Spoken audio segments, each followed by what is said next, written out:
bonus ya Ghana de shema mu nyina adwo anwume e de ba power 97.9 and TV XYZ som esema wodo ya bo ano se no siabem Kasiebo ewo kita won sabosim de to so enan emfempim mienu ene aduonu nan emu eda yawada mankasa meda ena yede ebremu radio SM online e fa Kasiebo yi ebim apostate FM ewo Virginia America memu local TV eso womo so efa bi Desi radio wo Italy adam for pa radio wo Paris live radio ene OPD radio womo nyina ewo UK afa yewo Global FM ewo wo fa bi Wimpa Sampa Windy FM ewo Pusiga womo so fa Kasiebo yi ebim enso ma fa won kran kwanta Sharp FM takrade Boem FM honorable Kofi Adams papa bi na bato mpesia so wo ja sekai efa Kasiebo ebi ginya me wo Sampa na nanam ha forgot so 100 radio lembeleke FM kwaza Nkigi FM ewo Bole Vinci radio any TV ewo Dunkonofin West End radio ai wo mu nyina etare mu dendende KFM kwaza Nkigi FM Bole Vinci radio TV Dunkonofin atom local FM ewo asasetre ye information center sahodo ye memu a Kasiebo bi ebumfumpa ewo mo akachem Facebook eye power 979 TVXYZ be pose man na manfo wo ko me page Kasiebo ebi ebumfumpa ewo ho me pacha wo je link na acheche mafofo ensa enkabi enwume Kasiebo ayede bamu emunsem titu ye beto dwabi ne se Andisi amayokuo no ade atudwa na omachrem se nipa bia ompesomo pomo ewo ka atembuafo ewo Supreme Court hono enya de etweye engu papa o se Ghanafo ye sorry etia epani ba kwa wa ben Bible ensemu etese se my pani akufo do omo number ne na aban eso nipa bebregu Supreme Court no ebetumi ama wo man Bible ensem ejija Sanso ana Owura Martin Amidu Etebri ayansam eko ayako sanka Owura aye kisi ajaben yanjin dwumadi amfini nsam no yabo asam no ato baabi kra wo adwuma yedema committee wo mrahwebedwom se wo munyanfa IGP tape bi abeto edwa wo de wo ma ne bo atudwa ama ene wa hye eho abobo eho ase ewo mrahwe bedwafie yedimu nsem bebremu saso ana CLOGSAG jesa atie tua ewo mangane mu no enya nsunsan so body papa ewo abanyuma ahuduo emu sanso ana CTAG wo mo se enkwose se yebetua wo mo ka no wo mo tuatie no egusu ginamu sanso ana ba sonko a ahwe jesa aya akwani abadi nsam so ewo mbrashi bedwafie ndrabo anan ekobo ankra na nsamban ena omode abetudwa ho nsam wo beti bi ewo Kasiebo yi emu aban ba ye ose wono de afi bia yedu July bosumi mu mesremo ekwa womo ebetopumu na afarefo se esida na wotopumu ma ye nti womo se eyade a eha wo mudwumedie pa ensam na bika na mobete ewo Kasiebo yi emu enyumako bi boye chidom ye de Kasiebo yi bremu enyumako a esuemu akasia de bremu ebi eye solar natural clinic bomodin so beko na omontimi embo a 7 up omodon sam no ebetimi akoyesa so na eye Ruta natural product eso ekutiemu de denden efe Medimosis clinic eso ekan wa se kasie no yade ebremu let's talk educational consult enso ekan bi so na edu heba clinic eso ekutiemu de dendi akasie no yade bro modern sense o manada ha na watie nsem nyina so ebi so na eye Medimosis clinic and prostate herba center enso eka ho isakasie de bro so na S natural mineral water eso ekutiemu de dendi bi akasie no wuti bi 3P garlic mixture eso eka ho ebi so na Spanish ginkgo capsules eso ekutiemu de dendi akasie yade ebro Little George health shop ewo Tema community 5 ono so abu achido makasie no oba ababeti Kasiebo yi ebi sanso na nyumeku awodo a ekia hunu ebi eye Sabash Herbal Center sanso na eye Vic Drunk Health care enso eken ho akasie no yade ebram no krokrom nso no na se eye power specialist Herbal Hospital enso eken ho akasie no wobetie bi eye sabre yi emu Medin Kasa ye live on Facebook Power 979 TVXYZ be person mam nana manfo page ya no watage Dr. Incompetent Doom so Mamudu Baumia esi wo on hwe Kasiebo ni bi wontie bi why ai wo mama mu onko yim na enwume Kasiebo mokote bekafo a yagedwa ede so mo eye me Big Po so hima Nana ya fori wa amafo kwomai agudie papa bi ladies dembos enafi akuya Krantima efiebeje bre na kasia no nse wo nyina so no yade ato manim ya shansam no asede na ese nei NDC ameyoko no afransam kirofo nhyiemu na omunsam nyina ayetietia esane se nanu yatia na ese hu nkrate bia efi aye chief justice ho aba na nensam ne so sra pa se ganama mpanyi ese emmodien so pawo atembuafo makunum na ese ode omako supreme court akoya adwuma ade aboaje so no hwehwemu aye CCC albodia odema ganama mpanyi so nhwe non form embeka sa aye atembu adwuma no ho ewo supreme court na ese ne metimi akosoye ade amom na no na NDC amioku no akirem se wo hwe kwan a chief justice apese na nado ese wadi kan kura so ni penebi akowe se ne ko supreme court a judge fo aguo no enya asem kuma se nsan so mfa no foforo embeka wono enya de se bebo akura na okirem se we no hwa eya de se eye hu pa enti omo stress na nado ebe de pene se sa judge fo no odomeko supreme court dia ese ontwa sokora na nsem yakotwi ko bra menyina na ese twirofo ma NDC ameko no owura eye fifia vi court ono na edie nim nsem odi tudwa no moma yentie bi. It is time to stand up. It is time to speak out. It is time to demand justice. Now the NDC urgently demands the following actions. 1. An immediate halt of further Supreme Court appointment. We demand that President Akufo-Addo immediately stop any plans to appoint additional judges to the Supreme Court. This reckless action is not just a political maneuver. It is an outrageous assault on our democracy and a betrayal of public trust. Imagine the anger and disbelief as we watch our judiciary being transformed into a puppet of the executive, eroding the very checks and balances that protect our freedom. 2. Adherence to constitutional processes. We demand that any future appointment to the Supreme Court must strictly follow the constitutional process, including consultation with the Judicial Council. This blatant disregard for established procedures is not only unconstitutional, but also morally reprehensible. It is a slap in the face to every Ghanaian who believes in the rule of law and the sanctity of our democratic institutions. 3. Transparency and accountability. We call for the full disclosure of the criteria and process used for the selection of these judges. This is essential to ensure transparency and accountability. The clandestine and backdoor dealings to appoint loyalists represent a disgrace. This hidden agenda fuels public distrust and fosters a culture of corruption and undermines the integrity of our judiciary. 4. Judicial independence. We call on the Chief Justice to uphold the independence of the judiciary by resisting any pressure from the executive to influence judicial appointments. The judiciary is the last bastion of justice, and its independence is sacrosanct. By compromising this independence, the NPP is not just bending the law, they are breaking the very backbone of our democracy. 5.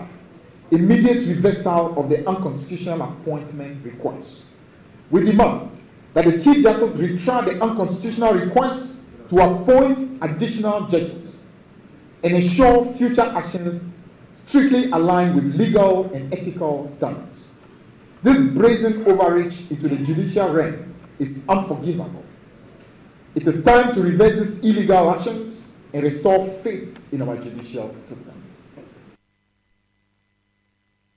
Na eno achi anachesa aya openya to asodi to dwachirem se wo hwe nipa dise pa omo ade akọ Supreme Court na enya hwe namum no MPP ameyoko ni mpanyimfo bia ni omamaye katase ne project se akoso e o mabemu enunti ena se omo so sankrofo nyina de akosebeye na se ometimi akata omo bone so mpo se de nipa be gina court a se omo nya akuduro enka se de asem no eda no mfanto eno so de oka ho eni. It can, in fact, fuel legitimate concern that it is being done to ensure the presence of an overwhelming number of judges who are sympathetic to the current regime who could be called upon to shield members of this government from scrutiny and to frustrate any future effort at exacting accountability from them when they leave power. The NDC finds the retort by the Chief Justice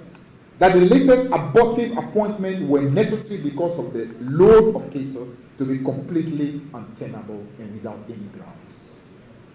Furthermore, we have noted a trend of very speedy promotion of relatively newly minted judges over and above their more experienced seniors at the bench. This undermines the spirit of meritocracy, which is essential for proper administration of justice and holds the potential to pressure such judges into delivering rulings that may catch the eye of the appointing authority. Also, the unexplained transfers of some judges in the immediate aftermath of their judgments in high-profile political cases raises eyebrows. The impression created from this is that judges who do not conform to some expectation of the Chief Justice and the President will receive subtle retribution cloaked in administrative processes for their troubles. Democratic governance requires that certain standards are met within all arms of government. At no point must independent institutions of states be joined at the hip with the executive to further its interests. Friends from the media, the current posturing of the Chief Justice and her involvement in the nomination of more judges to the Supreme Court do not inspire confidence that the judiciary is sufficiently independent from the Akufo-Addo administration. Again, the naked abuse of power by President Akufo-Addo and his overzealous desire to control all arms of government poses a grave danger to our democracy and governance arrangement. President Akufo-Addo must note that the ongoing happenings in Kenya serve as a reminder that there is a tolerable limit to the abuse and excesses of the executive. Na eno nso aye owura fiavi court eninsi wode to jono aye twerofo ema ndc amyoko na no krokrom na okyerem se obenya pass de ekoso Kenya no se sabi obi abodje se hia bomodin asensuo fa ode ne tumpreko na se gane ba antimi antomukura na yensua bibi ewom se de se ganafo bi anka se be na kabi maminka bia ya de ya adwuma man ganem no ebekoso atena oda ede amayen. This is not the Ghana we pledge to fight for. This is not the Ghana we want to pass down to our children. We cannot and we must not remain silent. Our silence will only embolden those who seek to undermine our democratic institutions. We must rise with one voice, loud and clear, to defend our judiciary, to protect our democracy, and to preserve the integrity of our country.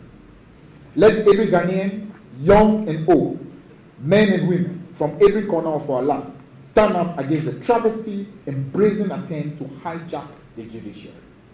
Civil society, the clergy, and all democracy-loving citizens must join hands in this fight.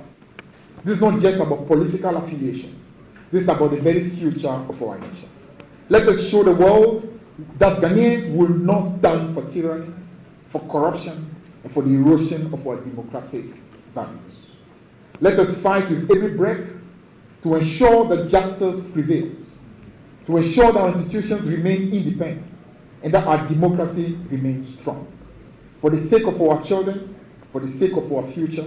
let us unite and demand accountability. Let us rise and reclaim our nation from the grip of those who seek to destroy it. This is our Ghana.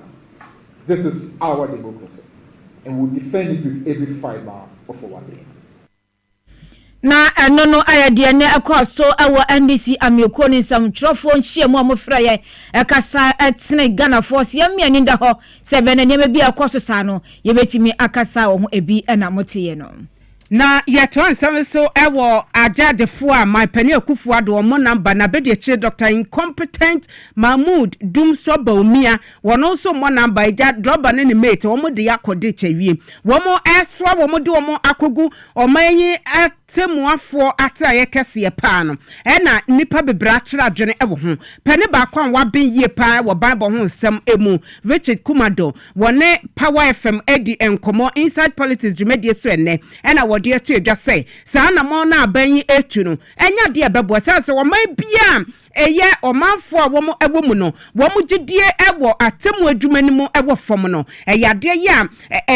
de oman no banbo ho nsem etu asani mu yie pam empenfo ya yabo mu din so mo enkodi wo mo adwuma ewo oman yi court batan eye Supreme Court nipa makomako enum no emu bi wo ho a yenim womo eduma ya womo edi emi bi ya etwemu yenhwe nipa ya bomudim her ladyship Angelina Mensa Homea wono Court of Appeal afa his lordship Eric Chebafo se mokai pani wenya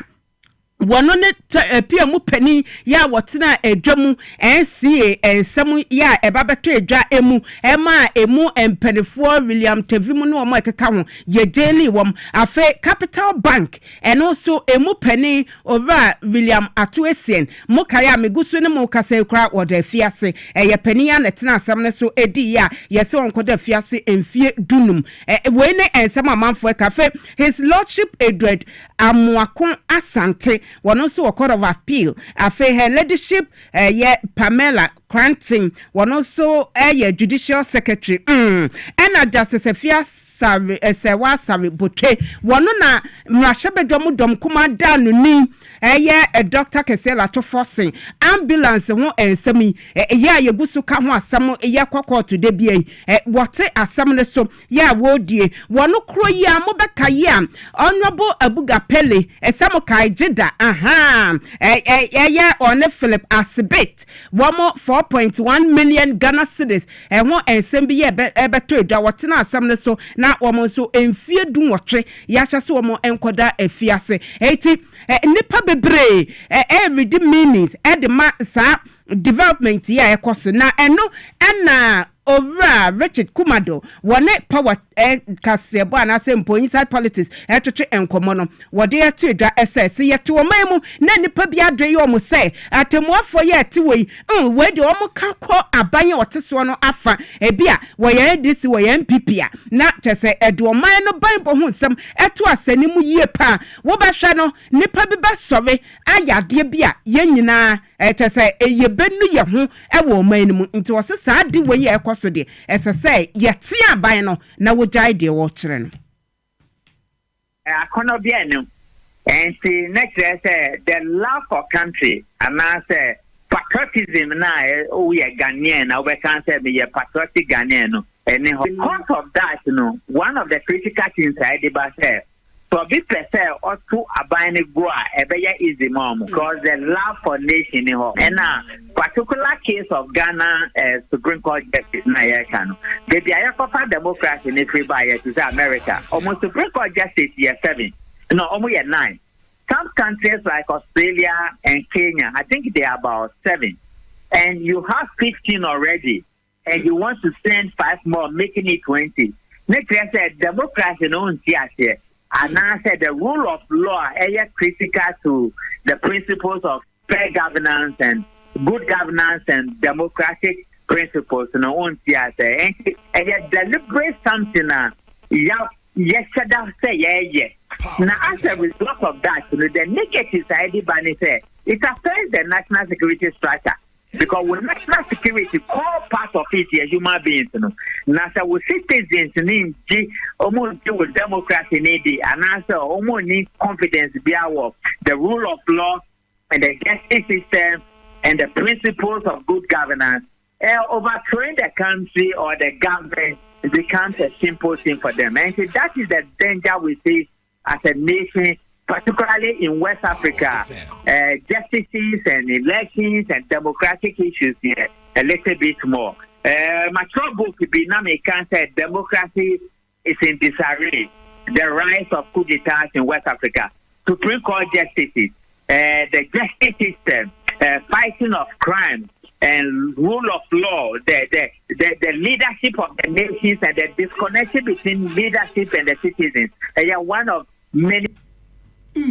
Eti we over Richard Kumado wabi ye pa ewo Bible ho sem emu na bia na mene no edi nkomo wo inside politics dwumadie so na wode nsem ye etu edwa na atase wo man ya yetimu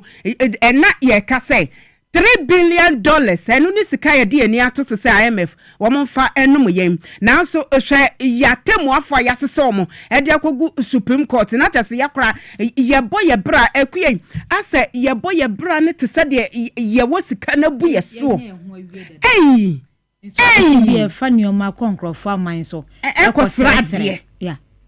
sabe adrenim enti we dia wo ye Ghana ni na se wo man ne da wakoma so wo tie nsam a ye kan ya wo so sorry ye nyina ye mfa ye honyim bi na ye stop here buy no from sa ne ma na wo ye no e ma ye nkɔ ye nimu de bia da na sabe ba ne san so a wo man ne ban bona sumdwe na wo de tu asani mu akuya ye nkɔ ye to aso da ya da so ewo eye atembua ne gisa eye atenyin nsam a ene eba beto odwa na ye nyina kai say eye special prosecutor se ni pebi modern etebrin krata amrekoma eye Ghana mampina nado there's onhwe say sawa pe no ye beje ni dibia ade afini nsam na nsam nyina kofa by eye kane eye special prosecutor Owura Martin Amidu and a church so hwe adwuma se Owura Kisi Ajabin eye na there's emfa kwamu eye no kwan so kro bum brebebre so ewo man Ghana nti dibia kuta no se yanji emfamfini nsam as a petition or try no na se eye eprobosum data so aduasem afie mu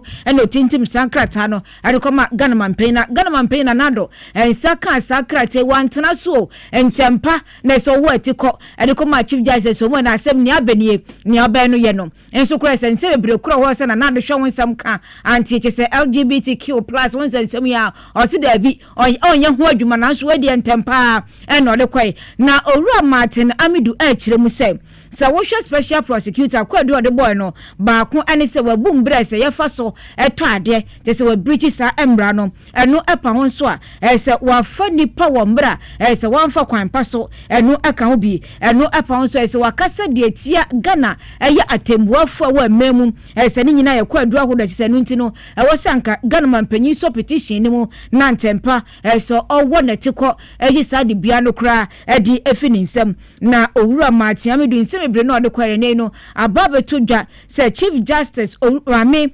Gertrude Saki tokonu echemisa sam no de se wukom bre man hyade ni fa pempapa se betimi aka se bia woyi ana wenti no Owura Kisi Ajaben ne dwumadie onfa ento na se yensankora mpo ne charge ahoro entwena so ehonti asam no se wapia de ato nche se nsema Owura Martin Amidu etebiri kwa no ono apo se wanya nyina sofa bia amfa nto so ankwani nti no yaba asam no de ato nche nkora baby na yabo bongalati de yankonsem foforo emum na Colleges of Education Teachers Association of Ghana ye charity afel mo CTAG and I name womo eso mate atua na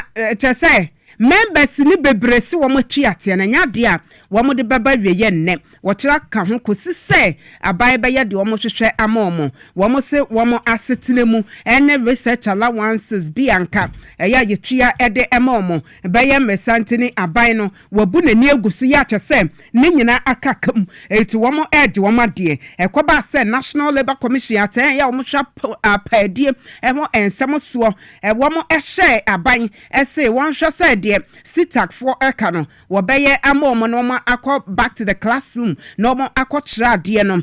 eyade ya tese aban no wabo minfi taduku no onya na adwen se wo be ye de wo mo eka no ne senti sitak for wo mo kuo ma ne bebrede wo mo esigina ye ese enyade a wo mo ebekọ na wo mo akọ trade anase womo ebekọ adwuma enti womo adwuma de ne de womo ade agufam ye hwese ye benya CTAG mpanefo ne bi na ye ne womo di nkomo nsem emu ye nya womo akua yentase Yatoa aya ensam ne so na se yenko yeda so e strike ne wonsensemu na chese nei so beka esendra na CLOGSAG enso adebetu dwa se so mo so ni bi nko yesa ne se 2022 mu no omuni abai kwa asetena se aban hye bo se sika kotua sei ene de begina nanso ni nyina mu no se enya de a se eye san hye no aban atimi ade aye adwuma 52002 anka ye hwe kura no nmise bia 2003 aban de be adwuma se eye akatua nsam no atimi akoso nanso aban fie mu kura eno achi nso no se 2024 shat mu kura je se ebe wia ne sa aban bowa enka hwe awo ho ente se eye CLOGSAG eye aban adwuma yefo enka bonkudu awudo ni nyina se de bia mo abre na aban de brofo te no eye strike ene ente se adwuma no omunya kura nkonko ye biom se omati wachia na ete se okọ eye aban adwuma ma se bia se eye ahwehwe ahodo no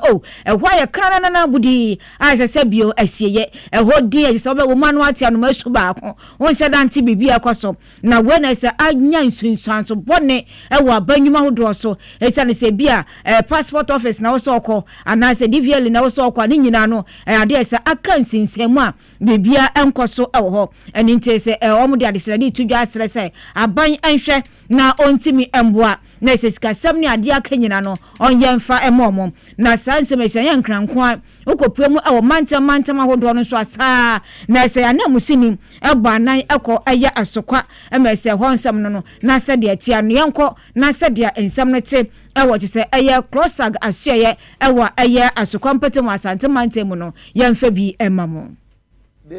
As CLOGSAG, we are on strike, and it has affected the municipal because majority of the staffs here fall under the CLOGSAG association. So we are not working here. You see us here, we are the executives, and we are here to make sure that those ones that also want to find their way here, we stop them from coming to do any work here, because we want the government to hear us and hear us well, so that we too will have a good condition of service that will make our life comfortable for us to be able to deliver good services to Mother Ghana. Our dreams, our vision is to deliver good services to our communities that we serve, and it's not for our good intention to send them away. But those who are going to deliver the service to them are not here. They are all at home. So if you even allow you to go to the office is locked. So when you come, we explain to you that the offices that you are coming to seek these various help, they are not available as at now. So until when you hear our National Council calling off this strike, then you can come back and come and get your services you want. 2022, you entered agreement with us to take CLOGSAG into a new salary structure, and that is all that we are requesting for. Implementation was to start in 1st January 2023, and we are in July as we stand. No show. So all that we are seeking is that hear us. As you saw that we needed a new condition of service, so we need it now. So hear us so that we can come back and serve the good people of Ghana and help develop Ghana to the dream we all want. Na just way aya nsam just aya CLOGSAG adia to dwante ne dey oye wadwen se okwa abadwuma biemo se district office o se hwan just ndie obia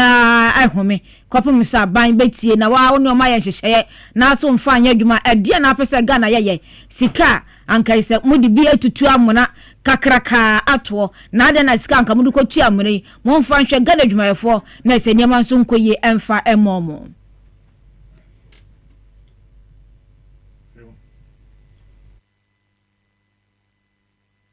The committee is of the view that Superintendent Tesari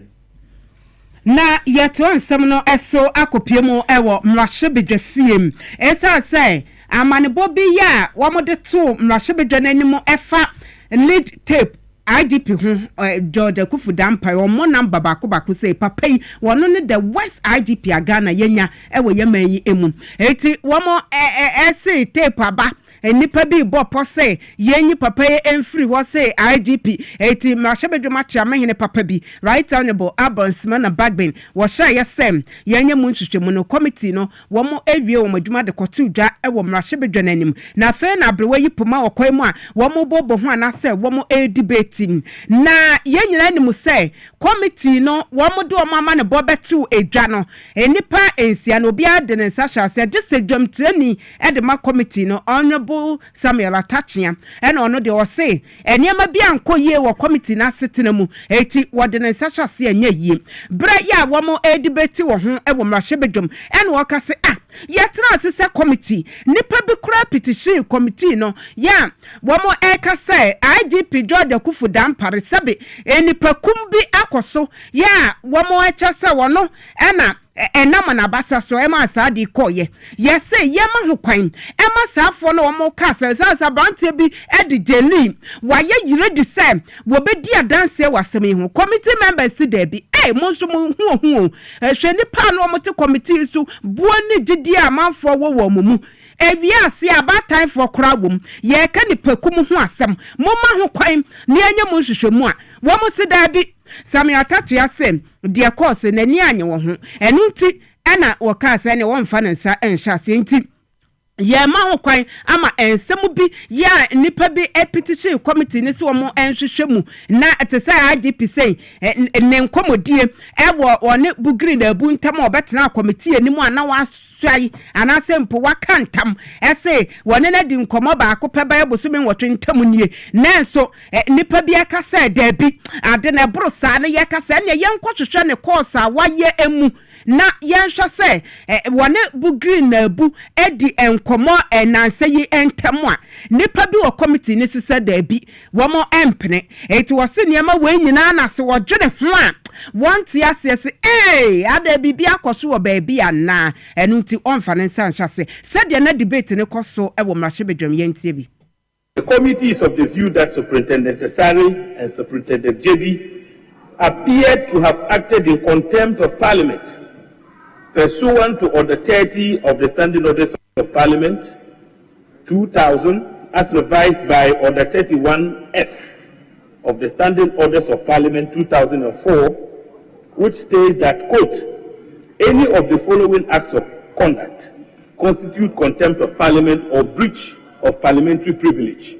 submission of false, perverted, misleading, distorted, fabricated, or scandalous statements in Parliament or before a committee of Parliament, unquote. In this regard, the committee is of the opinion that the matter be referred to the Privileges Committee for appropriate action. Our recommendations are as follows, Right Honourable Speaker. We all know it is the exclusive of the President. But when people make damning statements about people to paint a very good picture for somebody to be removed and another person to be replaced, the threatening issue here is to get an IGP who is MPP in blood, so that you come with some mafia tactics, so that they can break the aid. And that was a threat to national security. And I'm excited that Parliament took a serious position on the matter and commissioned this committee to inquire into the matter. If you permit me, let it suffice that the recommendations of the committee be taken seriously, and let's conclude that Ghana will never go down this lane again. If there is any way we can professionalize the appointment of the IGP to take away politicization of that office, it will do all of us some good. The committee, led by Superintendent Asari, consequently, the committee presented Superintendent Asari with the opportunity to substantiate the allegations. However, Superintendent Asari was unable to substantiate the allegations. This is what he said.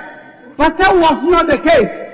That is why I'm saying that there's a poverty about this report I'm going to expose. And please, just listen. And if you want me the space to comment on, I'll comment on everything. Right now, Speaker, he is now confirmed that there was a vote. A vote on what? There was a vote that cordially, the man who has gone to a lawyer's office and said, take me, that some people have been killed under the mango tree. And you blocked it on the so-called vote. So you invited us not to go and think any longer, but they use the fact that, oh, somebody hasn't gotten an original vote. We are not going to think any longer. We are going to vote certain things out. What is the basis of a committee of parliament saying let's block the issue of extrajudicial? Sure. Asam no honorable attach ye kan mu odu. Na se wo ye obi a wo ye Ghana ni wahu. Na ensem ati sei no wotumi de gu ensani ani na wo pensem mu a wo hu se niema bi koso wo baabi entokro mu nhia mudie ne de keka ho. Na yankwa omase ye ne odefo kwesi bechie entwetwe nkomo otonka fi mrahye bedwoma ye toda na nipa bi a wo gidie wo omumu kra na chese ye ni boade yi so de na egyan wan na mpe odefo akwabo ye mi anana yo na ekobia ase no committee no ama ne boa na omo bobo hu mrahye bedwom na onwa bo atache ka se de course ewo committee sitting no emu no niam anko pepepenti wamfa ne nsa nhase obe punchy holes na ogusu punchy holes ewo mu no ekosi sen ni nyina ko edu mebi na owura agaga nso so obo punchy holes eji the cover and say speaker also the next so and waka che the committee report no or the next to omunjai debate na omoye no na committee ni ma mehia no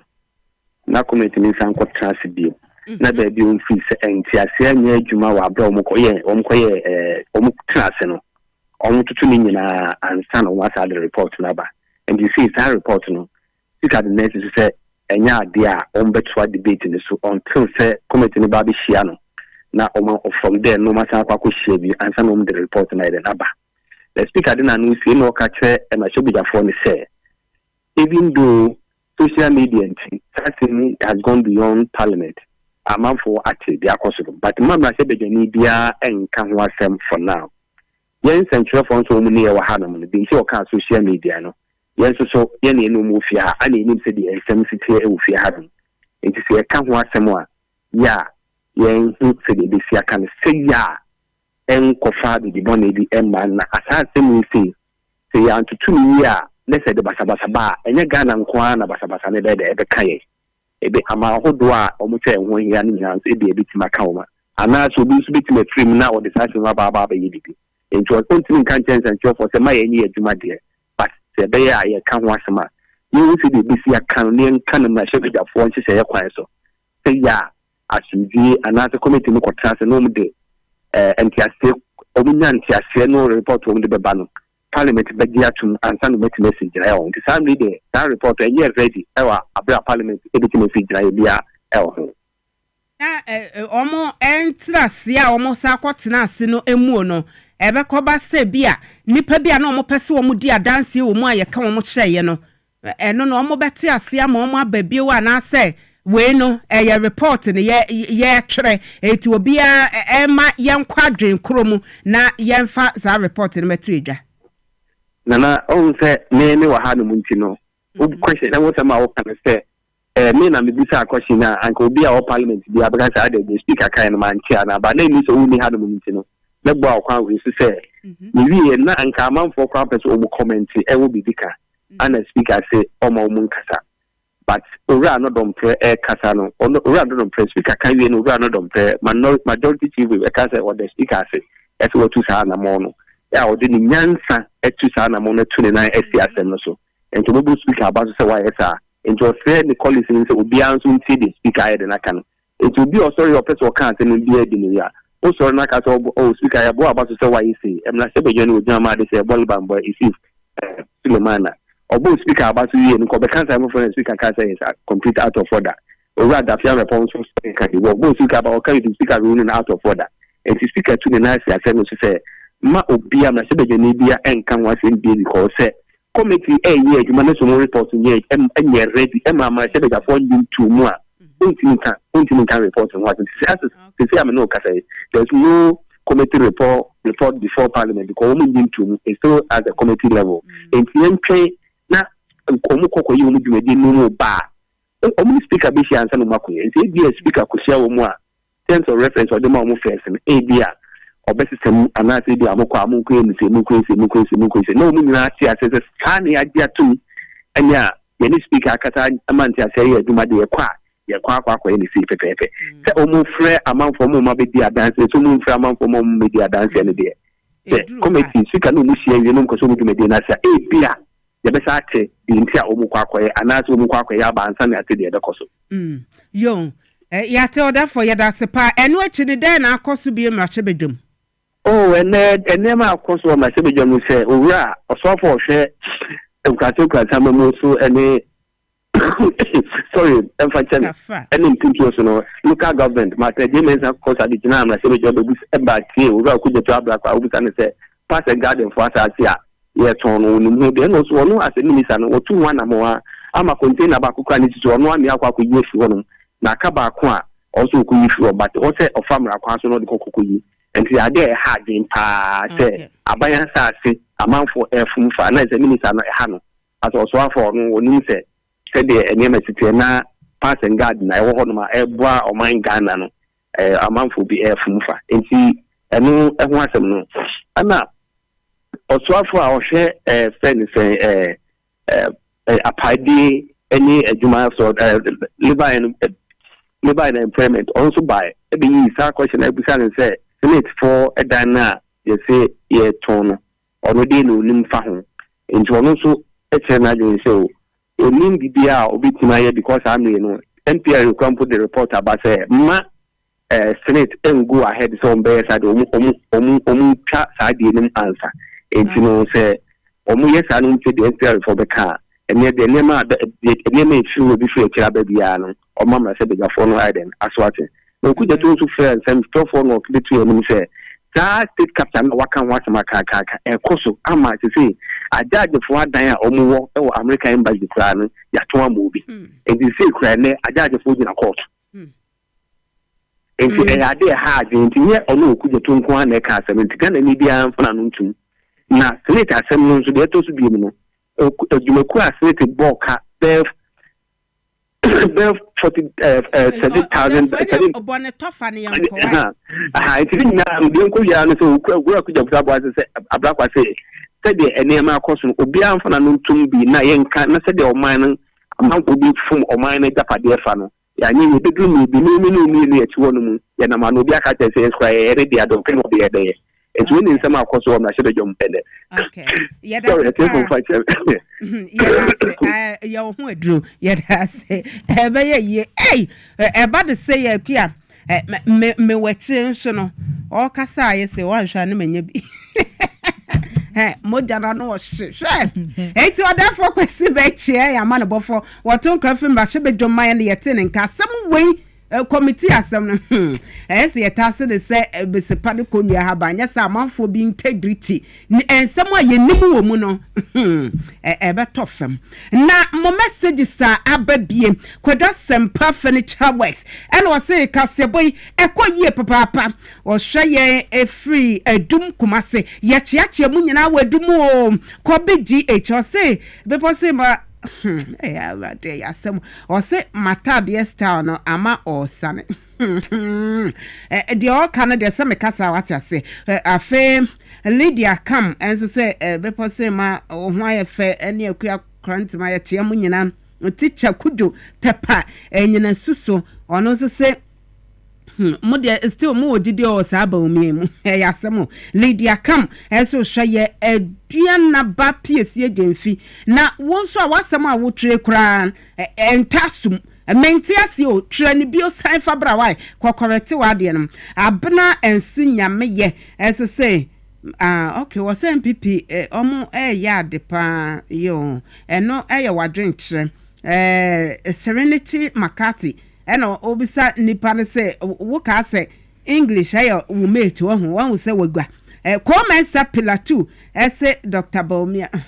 yo na mo amhwa sa combination ya Dr. Baumia eba ne ntro dia wono ne number 1 ene kaka doctor or the secret Dr. Matthew Poku Prempe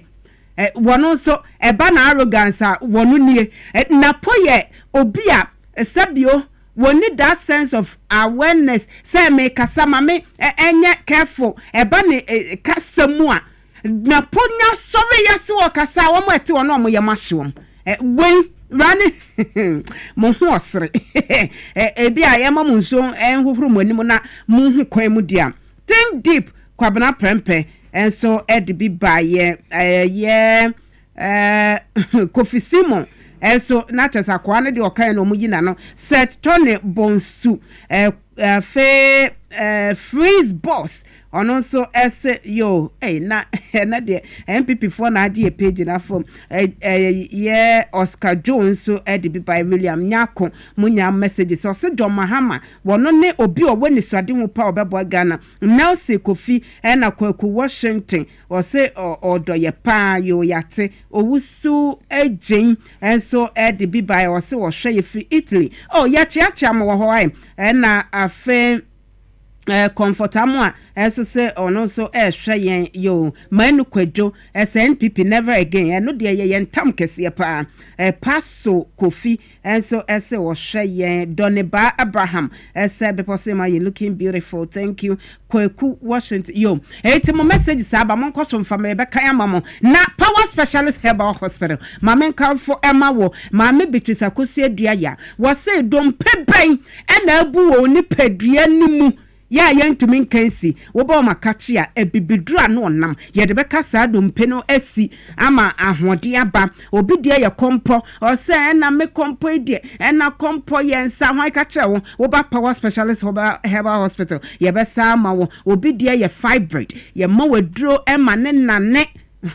o se fibroid ne ye se etese eden pa tarwa ya se ho ye bema waduro wo power specialist herbal hospital na ye de anane prostate hu nsam anase sciatica fatty liver ne nyina ye behwe amon kumase owo efeyase leg busum twekwan ne so one just bro filling station edin hwe ne motakrade anaji estate obem anaji MA primary school enankan akwa benya Pokuas Quinte Bonnet so for 0244544422 0544544422 now no more din komo Ruta natural product no papa Dr. Abe papa bi ona dia bedwama so ye wo Ruta mixture malaria do tatashe no one mo bi Ruta Titanic and so boa typhoid free opa and a Ruta life and so a benefit fini pedrium emma ahode ba immune system no ejina ye pam wodu baby aye ton no titru herbal shop bia mo a wo se ye ma Ruta no ni bi fa 0244503443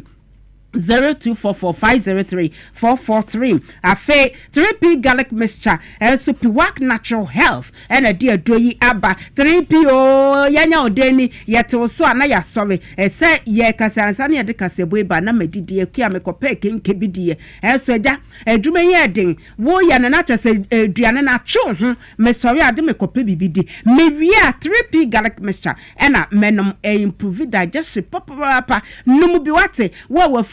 ya na eye kese wonu mo 3P garlic mixture ebeboa obi nso de eye se woda na do Johnston tentem kese moroso na afenso wote ya oni pedwom ye dwuma kakra bi wabre 3P garlic mixture eye wadro Piwak natural health ese wobetimi afrewom e wo 0248928824 0248928824 Antec herbal ye damasepa womonso ena ede Spanish ginkgo capsules aba edro wen me say wonu mu bia wonyine kwachi eti say wo 60 years cry ye be show na asa afen wonya 30 years bisa no what you see enti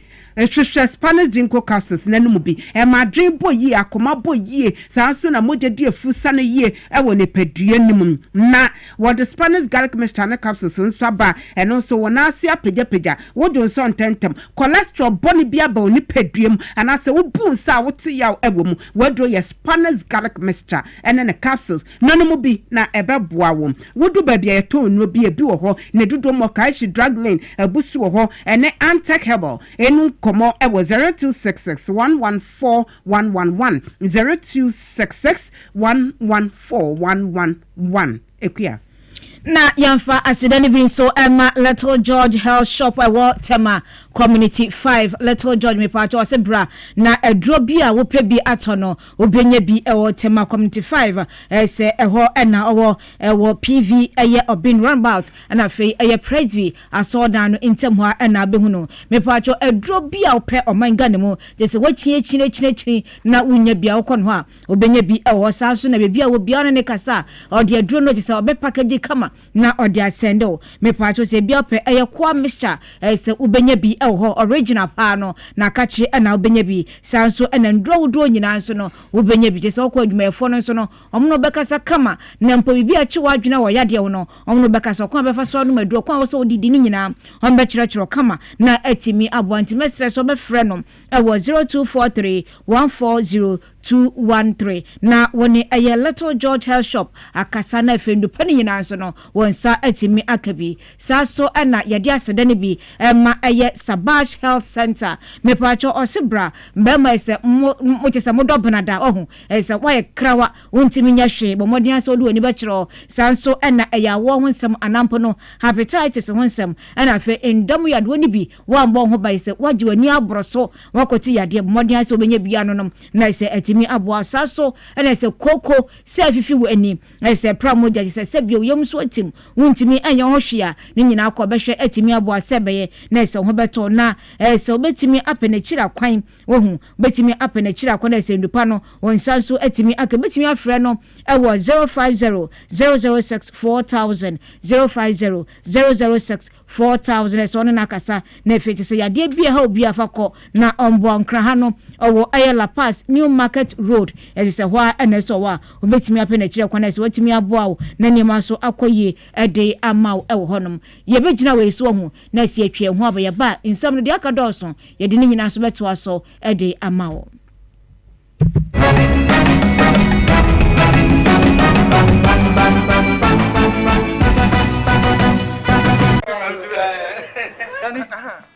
Mesi menana no aguru pasa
Amade Shemo Makwaba Edba Power TVXYZ Numeno Sebem Kasiebo so. Yet one seven say you super mamane. SA Colleges of Education Teachers Association of Ghana. Ye 20 from CLOGSAG. Almost so much ye tria. Yene Mustafa Muhammad. Wano ye member Emma CLOGSAG. Enin komo Mustafa Makwaba Power TVXYZ Numeno Sebem Kasiebo so.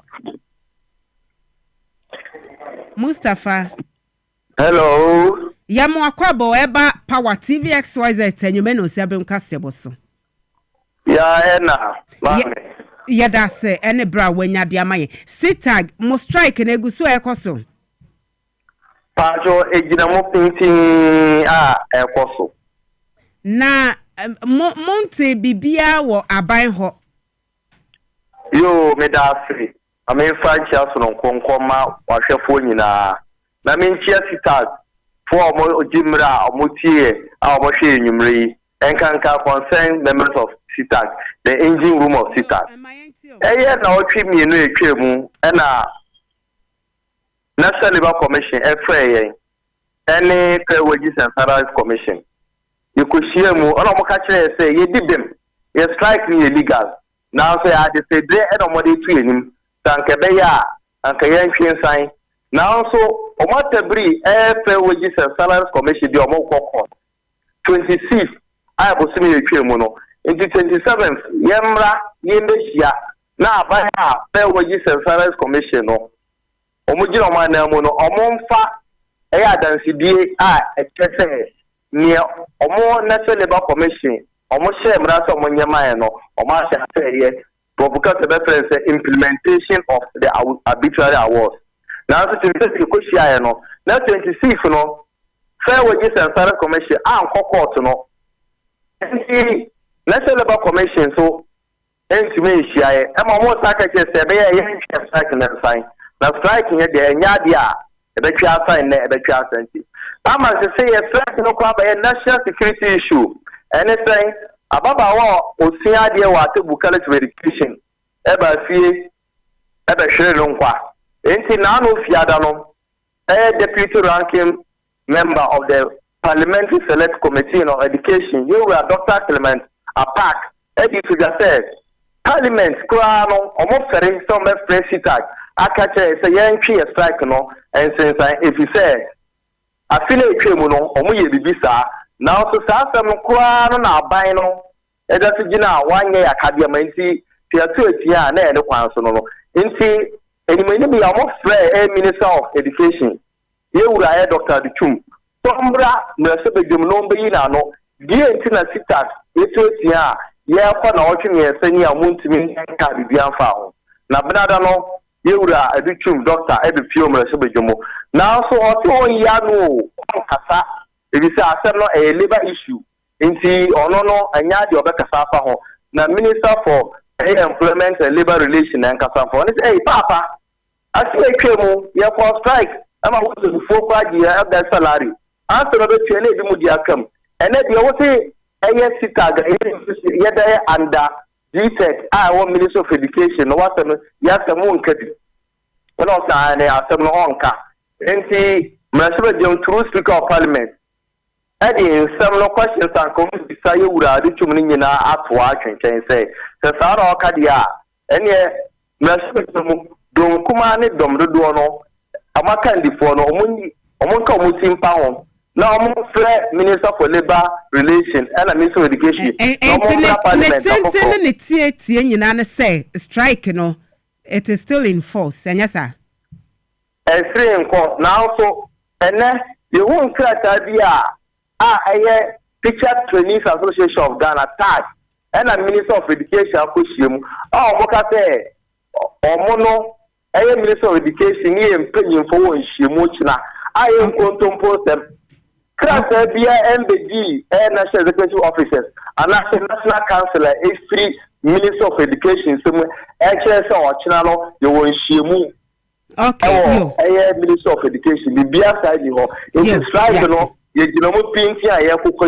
yeah, that's a par. It's a church for much dear war, baby, ye titty, ya church for. na say colleges of education omo ekuo ye 20 afa mo CTAG and omo so mate etue mu member baako Mustafa Muhammad and amote se woni ye edi enkomode na wo petie no Dr. Mahmoud Bomi omo number baako kra se na wo body di afadum so eso ne di so say na abasudum so no aye de kromo esese manfo agya pade ne nuane na wabo Dr. Matthew Opoku Pempe ediama party ni mu mpenefo na Lisa Hotel na omuhia ya wo agye no atumu say enei Dr. Matthew Opoku Pempe ye napo sa na ye tired friend kaka doctor se see a oye Dr. Bomia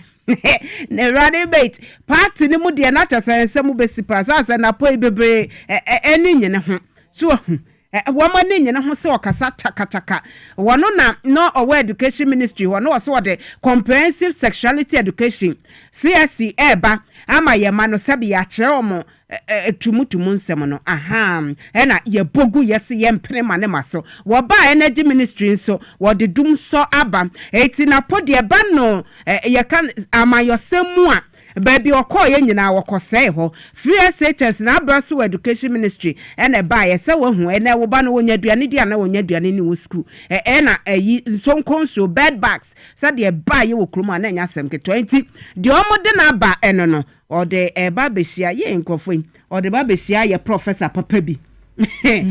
Professor Nanaje Opukwadjima oba papa ni ti abobil wonye sle queen ye ba hwe December 7 aban we ye kire omo se omo nkofie na omo ka na crash na Medimosis Clinic and Prostate Center Mamen kan formal say wo ye bema prostate hu nsam hawa wo ba ye beboa na prostate hu nsam no ye tumi asolve de amawo wo pese wo check kra hu say wo prostate ne ti apa abra wo so omode mompamusa bra wo pa wo hypertension ne diabetes sciatica hu nsam nyina ese hu nsam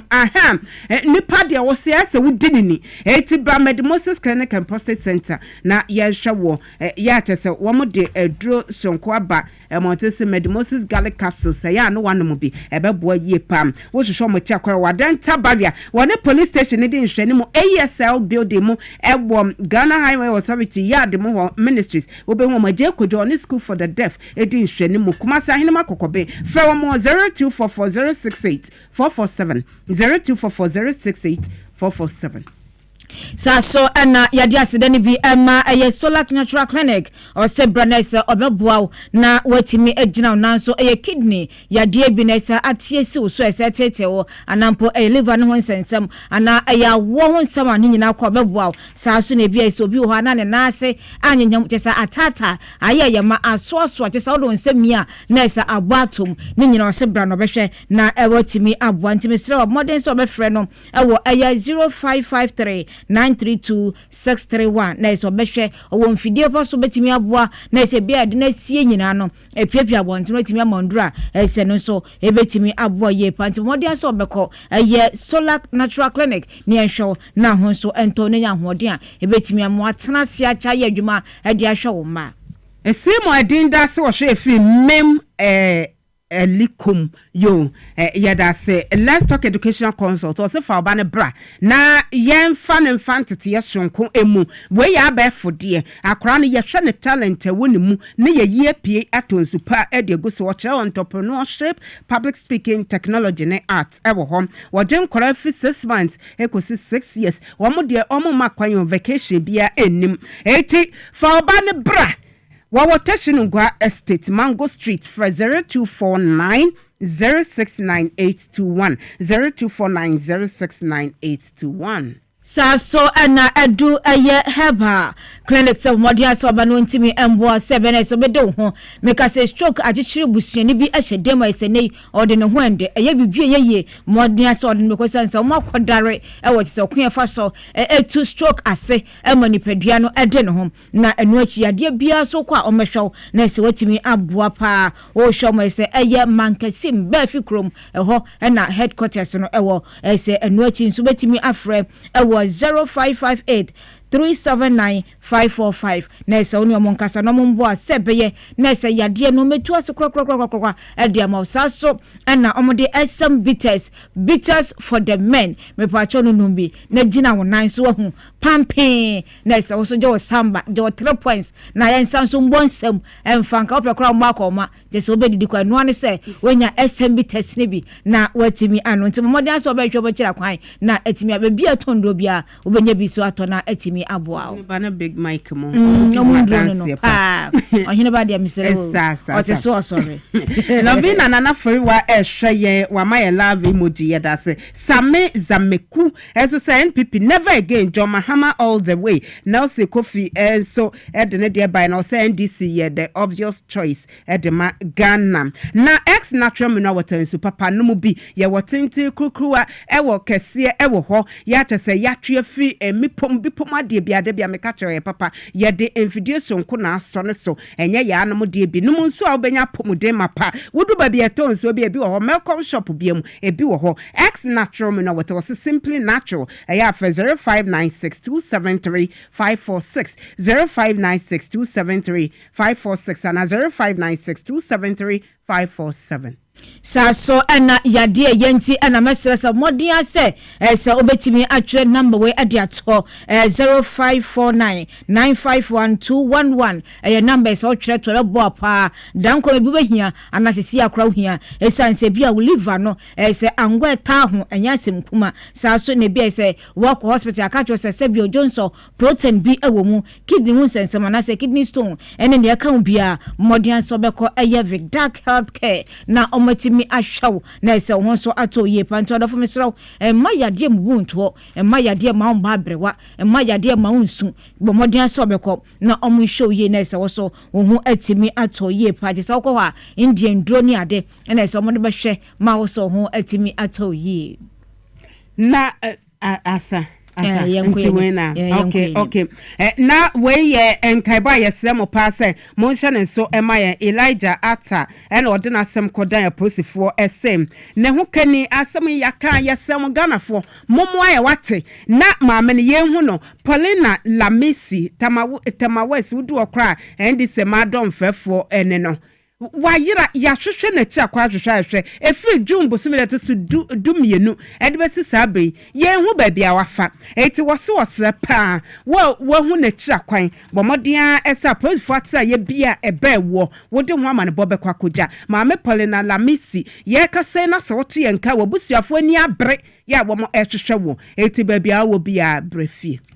Saso ana mame comfort gadasu eso ede nasam ada posifo sete so no eye inkrehe ya ablekuma tese eye agape down ho eno motena na ne ne ba branch a wonya mfrihie duonu ebo anan eko pokuase kodi dwuma bi ho no mchiem se pokuase station mu du na se ekoma abanti so mpa bibi kakra ekoma no na se omu wie do me ya branch na yehuni abranti ayira nti Enoch eye gadasu eso ayira se de honsam dan aposifo nti omo stress obi bia wo hu Enoch no bu abusuafo na je so monsa enkom ba obetimi afre 0241 910 879 na ise bia akoda ni sha wo hu bia no ana police station bia be onkra no obetimi abanan na ise wo de nsam so akotudwa na abusua be di achi aba beboa na fenase bia ho nso no omatimi ade amount yede nsam ene na ye medofo pa birthday international ba kope baby awo bia nyame nhra onyinya 97.9 Lisbeth Tego ene siesie yen me pacho me so me fa na se ma eye Foster clothing me pacho no na address me kama Foster clothing ono ene share me se eye atade a misi amaya young girl se abrantivity ya enani kai yesa ba sha tare kama me pacho Foster clothing ene address me owotashi eye twi blow eye Lakma hospital ese eye chiwa one ECG district office no ena edi anim hwe betimi afre no ewo 020-187-5935 020-187-5935 nesa woni eye Foster nkasade apebia no mbade mmema de nkwada de ayofro de ni nyina obeye amaukama Asidan koma efia pokia ye dubia PS girls them boys ye damasemo tai echi fe Ella ofe bia mo ama pomate kumu nyina mobo chi the wisdom header jame ye de nsem eba ye Francis Edmond afe Kofi the boy wo mu nyina ebutu Raf do Emmanuel Neti Alex ene Emmanuel Kisimu wo show bia abrante ba ko mo so de sa abasu aha mu nyina mo boa ye da mo sese mo bo ye chidom ye de nsem eba ye na Mokotse bekafo enyume eyeme be po so hema nana ya foriwa amanfo kwomai agudie papa bim ladies dembo senafe akuya krantema yadamu nyina sama monite yesore so the gumbe show etwaso with ohineba boamabeni